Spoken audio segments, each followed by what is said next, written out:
Assalamualaikum warahmatullahi wabarakatuh. Waalaikumsalam warahmatullahi wabarakatuh. Alhamdulillahi wahdah, sadaqa wa'dah, wa nasara 'abdah, wa a'azza jundah. Wassalatu wassalamu ala man la nabiyya ba'dah. وعلى آله وصحبه ومواله لا حول ولا قوة إلا بالله أما بعد. Saudara-saudara kaum muslimin rahimakumullah. Diriwayatkan dari Wahab bin Munabbih bahwa pada satu hari Iblis diperintahkan oleh Allah untuk datang kepada baginda Rasulullah sallallahu alaihi wasallam dan menjawab segala pertanyaan yang diajukan oleh baginda Nabi. Datang iblis dalam bentuk orang tua pakai tongkat. Jadi iblis itu bisa malih warna, dia termasuk jenis makhluk halus toh, seperti halnya jin dan malaikat itu bisa malih warna sesuai dengan yang mereka kehendaki. Ketika datang, baginda Nabi bertanya, "Man anta?" Siapa kamu? Dia jawab, "Ana iblis." Saya iblis. Jujur. "Limadza ji'ta?" Mau apa kamu datang kemari? Kata baginda Nabi. Dijawab oleh iblis, "Innallaha amaroni an atika wa ujibaka an kulli ma sa'altani." Allah memerintahkan saya untuk datang kepadamu dan menjawab segala pertanyaan yang engkau ajukan kepada saya. Nah, atas pernyataan ini baginda Rasul kemudian bertanya dengan dua pertanyaan. Pertanyaan pertama, iblis, "Kam ikhwanuka min ummati?" Ada berapa sih teman-temanmu dari golongan umatku? Dari golongan umatku, umat Islam ini. Bukan orang lain. Kalau orang kafir sih sudah jelas. Itu memang CS-nya iblis. Tapi dari umatku, siapa saja yang jadi teman-teman kamu iblis? Menjadi antekmu, menjadi alatmu sejak dari dunia sampai ke neraka nanti. Atas pertanyaan ini iblis menjawab, "Teman-teman saya dari golongan umatmu ya Muhammad, asyarun, ada 10 orang. Ada 10 orang yang merupakan teman-teman iblis dari dunia sampai ke neraka." Siapa mereka? Pertama kata iblis, "Teman saya hakimun jair." Hakim yang curang. Hakim yang tidak adil. Ini bisa dimaklumi. Kenapa? Karena hakim diharapkan adalah produk keadilan. Sehingga orang mengatakan seorang hakim adalah seorang yang meletakkan sebelah kakinya di sorga dan sebelah lagi di neraka. Kalau adil dia menghukum, kaki sebelah kanan yang akan menentukannya ke surga. Kalau licik dia menghukum, kaki sebelah kiri yang akan menjerumuskan dia ke dalam neraka. Saudara-saudara kaum muslimin rahimakumullah. Sesungguhnya dalam kehidupan, kurangnya sandang pangan bukan satunya sebab yang membuat orang menderita. Tidak teraturnya perumahan, kurangnya lapangan kerja bukan satu-satunya yang menyebabkan rakyat menderita. Tapi lukanya rasa keadilan. Tidak tegaknya hukum sebagaimana yang diharapkan. Itu juga bisa menjadi sumber nestapa, bisa menjadi asal dari segala derita. Oleh karena itu, hakim yang tidak adil, hakim yang curang, yang menghukum tidak berdasarkan hukum, tapi berdasarkan kepentingan, berdasarkan pesan sponsor, hukum bisa dibeli, ada istilah mafia peradilan. Hakim-hakim macam ini yang akan menjadi teman-teman iblis. Dan tiap kali palu akan diketuk, iblis sudah bukan main sibuknya. Kekuasaan di tanganmu, Hijau katamu, hijau yang akan berlaku, merah kau ketok, merah yang akan jadi keputusan. Orang lain tidak tahu ini kesempatan untuk jadi kaya. Ini kesempatan untuk naik pangkat. Manipulir hukum tidak ada yang tahu karena orang banyak yang awam dengan hukum.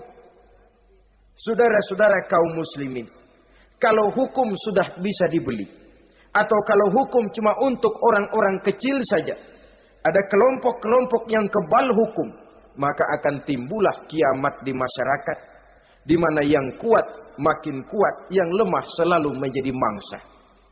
Oleh karenanya, hakim yang serong, hakim yang durjana merupakan teman-teman setan, merupakan teman-teman iblis dari dunia sampai ke neraka nanti. Ini yang pertama. Oleh karenanya, pada dasarnya setiap kita adalah hakim untuk keluarga, dalam pergaulan, hendaklah adil di dalam memutuskan segala sesuatu. Lebih-lebih hakim yang memang menjadi pengayom masyarakat. Bukankah lambang para hakim digambarkan dalam bentuk neraca yang berimbang? Tidak berat ke kiri, tidak juga berat ke kanan. Dalam arti objektif memberikan keputusan sesuai dengan hukum, sehingga masyarakat terlindungi. Dan hakim yang adil secara praktis adalah musuh daripada setan. Dimanapun setan dan iblis paling gak demen sama hakim yang adil. Itu merupakan musuh besar bagi setan. Yang menyalahkan yang salah, membenarkan yang benar. Walaupun yang salah orang besar, yang benar orang kecil. Dan kita memang oleh baginda Nabi diajarkan satu doa. Allahumma arinal haqqa haqqa warzuqna tiba'ah. Ya Allah, perlihatkan kepada kami bahwa yang benar itu benar. Sebab sering kita lihat yang benar jadi tidak benar. Ini memerlukan kekuatan batin. Yang benar tampakkan kepada kami kebenarannya ya Allah. Sekarang banyak ketidakbenaran yang dikamuflase. Banyak ketidakbenaran yang diberikan lipstick. Sehingga kelihatannya menjadi benar. Ini baik doa ini saya pikir dibaca oleh para hakim. Allahumma arinal haqqa haqqa. Ya Allah, perlihatkan kepada saya bahwa yang benar itu benar. Dan tidak cuma sekedar itu, warzuqni tiba'ah. Berikan kekuatan kepada saya untuk mengikuti kebenaran itu. Sebab kadang-kadang terjadi juga dia tahu yang benar itu benar, tapi tidak punya keberanian moral untuk mengatakan bahwa itu benar. Dia tahu itu barang yang hak, tapi tidak terpanggil mengikuti yang hak. Tidak punya kekuatan moral untuk mengikutinya. Lalu doa ini pun disambung.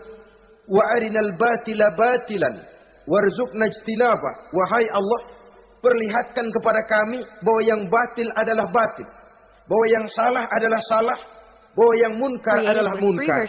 Berikan kepada kami kekuatan untuk menjauhi yang munkar, yang batil, yang zalim. Saudara-saudara kaum muslimin rahimakumullah. Kita sering mencaci kaum pelacur sebagai sampah masyarakat. Tapi sadarkah kita bahwa pelacuran di bidang hukum, pelacuran di bidang intelektual, kadang-kadang pelacuran di bidang agama, dalam arti menjual ayat untuk membela yang salah dan menekan yang benar, ini juga tidak kalah bahayanya dengan prostitusi, pelacur-pelacur yang kita anggap sebagai sampah daripada kehidupan masyarakat itu. Oleh karenanya, maka hakim yang adil merupakan musuh utama daripada iblis dan setan. Mereka akan sibuk sekali kalau seorang hakim sudah berketetapan untuk melahirkan keputusan hukum yang seadil-adilnya. Ini yang pertama, teman setan adalah hakim yang nyeleweng, yang tidak adil. Yang kedua, teman saya kata iblis, ghaniyun mutakabbir. Orang kaya yang sombong. Orang kaya sombong itu teman setan. Orang miskin sombong itu lebih teman lagi tuh. Sebab ini sudah kelewatan. Kalau orang kaya sombong barangkali masih lumayan lah, memang kaya. Tapi kalau sudah miskin, sombong, minta ampun. Orang kaya yang sombong adalah musuh iblis. Sebab pada hakikatnya tidak ada yang kaya dalam kehidupan ini kalau sudah bercermin kepada apa sih yang kita punya.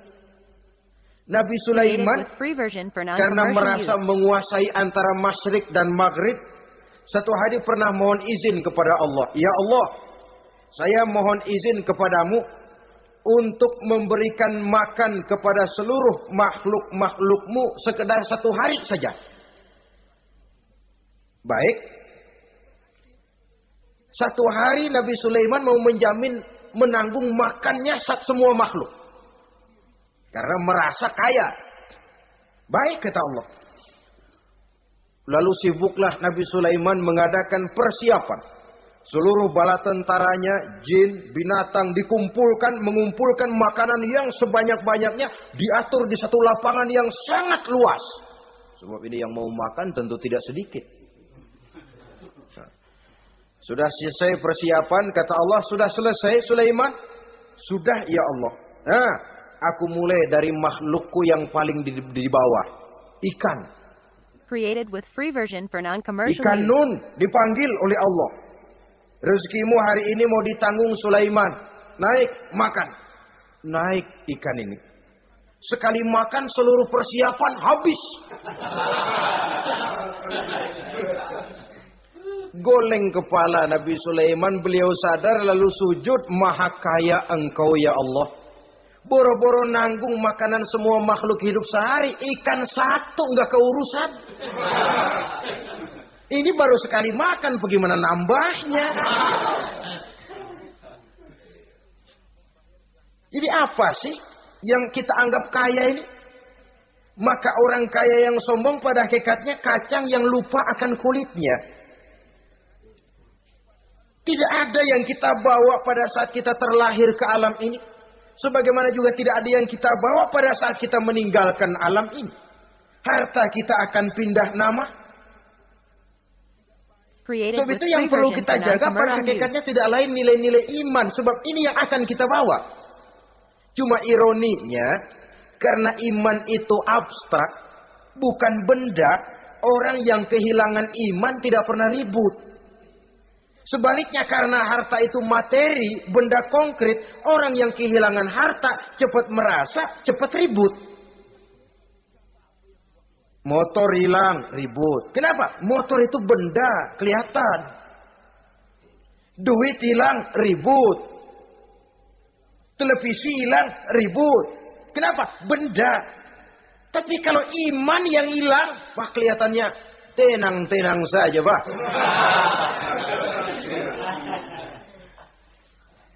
Padahal ini usaha iblis, bagaimana orang kehilangan iman, menjadi kafir, masuk grup dia untuk menemani dia di dalam neraka nanti. Dia gelincirkan iman kita, dan kita sering tanpa terasa telah mengalami pergeseran nilai-nilai iman kalau tidak tergusur sama sekali. Cuma saya katakan tadi, oleh karena iman ini bukan benda, orang yang kehilangan iman kurang begitu merasa. Padahal ini yang paling berharga. Sebab ini yang akan kita bawa menghadap Allah. Orang itu kalau sudah yakhruju minad dunya bighairi iman, keluar dari dunia, meninggalkan dunia dan seluruh isinya, kembali menghadap Allah dengan tidak membawa iman, tempatnya jelas sudah. Itu yang paling kita khawatir. Pangkat jelas tidak kita bawa. Harta benda akan pindah nama jadi milik ahli waris kita. Tiba-tiba iman yang cuma satu itu tempat kita bergantung, hilang juga dari diri kita. Dengan apa kita mau menghadap Allah? Dan kemalangan apa yang lebih besar dari orang-orang yang telah kehilangan iman pada saat dia menghadap Allah Subhanahu wa ta'ala. Karena itu, saudara-saudara, terutama yang diberikan amanah berupa harta oleh Allah dalam kehidupan ini, bersyukurlah kalau saudara diberikan kepercayaan oleh Allah untuk menyalurkan rezeki kepada orang lain. Seperti keran yang nyimpen air tapi tidak untuk dirinya, disalurkan kepada yang memerlukannya. Rezeki dia cuma lewat tangan saya. Rezeki dia cuma lewat tangan saya. Berbahagialah orang kalau dipercayai Allah untuk menyalurkan rezeki kepada orang lain. Artinya agen. Wong ditunjuk jadi agen Allah, kok nggak bangga? Kalau sudah kemari cara berpikir, insya Allah rasa bakhil bin pelit alias medit bin koret. Itu insya Allah nggak ada. Kan kadang kita berpikir, yang nyari duit gue setengah mati, lu datang-datang mau minta aja pala lu. Kan itu toh kadang-kadang cara kita berpikir. Ya boleh jadi lalu Created with terasa free version berat. for non-commercial use. Tapi kalau kembali kepada kesadaran, barangkali alhamdulillah rezeki dia cuma lewat tangan saya. Kalau saya nggak ngasih dia, barangkali nggak semudah ini saya dapat rezeki. Allah mudahkan rezeki saya karena saya sering membantu orang-orang yang memang memerlukannya. Andai kata saya nggak membantu mereka, belum tentu rezeki selancar ini. Tidak lalu enak aja. Peras keringat gua banting tulang, pergi pagi pulang sore, lu datang-datang nada aja. Berbahagialah orang jikalau sekali lagi dia dijadikan agen oleh Allah untuk menyalurkan rezeki kepada mereka yang memang memerlukannya. Kalau tidak ke arah itu kita berpikir, yang timbul bakhil. Bakhil lalu bermegah-megah dengan hartanya, timbul kesombongan. Senang lihat orang susah. Lalu dia sendiri dengan hartanya cuma to show only. Pameran. Created with Lewat free di version for kampung, non-commercial senang use. kalau orang melotot, lihat mobilnya yang serba mengkilap, sepatunya yang serba mahal. Senang kalau, wah, semua gaya hidupnya serba jet set. Wah, wah, wah. Senang betul kalau melihat orang sudah serba bengong lihat keadaan dia. Timbul takaburnya, sombongnya. Ngenyek kepada yang lain. Maka orang kaya yang sombong, teman iblis, teman setan. Setan senang betul. Sebaliknya secara praktis, orang kaya yang rendah hati adalah musuh iblis. Saudara-saudara kaum muslimin, rahimakumullah. Lain memang. Kalau kita diberikan ilmu, di akhirat nanti pertanyaan cuma satu. Ilmumu kau amalkan untuk apa? Kalau kita diberikan umur panjang, pertanyaan akhirat satu saja. Umurmu kau habiskan di mana? Tapi kalau sudah harta diberikan kepada kita, pertanyaan akhirat dua. Min aina iktasabahu wa fima anfaqahu. Hartamu kau dapat dari mana, kau belanjakan kemana. Depan belakang ditanya. Yang ketiga, teman iblis itu tajirun khain. Pedagang yang berkhianat. Baik kepada sesama teman pedagangnya karena ingin lebih maju dari yang lain. Terjadi persaingan yang tidak sehat di berbagai bidang bisnis. Ataupun kepada para pembelinya. Dengan mengatakan barang yang baik adalah barang yang tidak baik menjadi baik. Sebab pada dasarnya apabila kaum pengusaha sudah berkhianat akan timbul kegoncangan ekonomi. Dan kegoncangan ekonomi dampaknya adalah melahirkan kelas-kelas kemiskinan. Kemiskinan merupakan satu perangkap iblis. Biasanya orang kalau udah melarat udah dekat banget sama kafir. Created with free version for Kalau non-commercial tidak use. dilatar belakangi oleh nilai iman yang kuat. Udah melarat udah dekat benar dah sama kafir. Apalagi iblis ini menggodanya pandai dia. Kepada orang miskin dia datang dengan bujukan materi. Kepada yang cukup hartanya dia datang dengan bisikan lain. Pendeknya iblis dan setan itu ibarat tukang joget, dia ngerti betul irama kendang.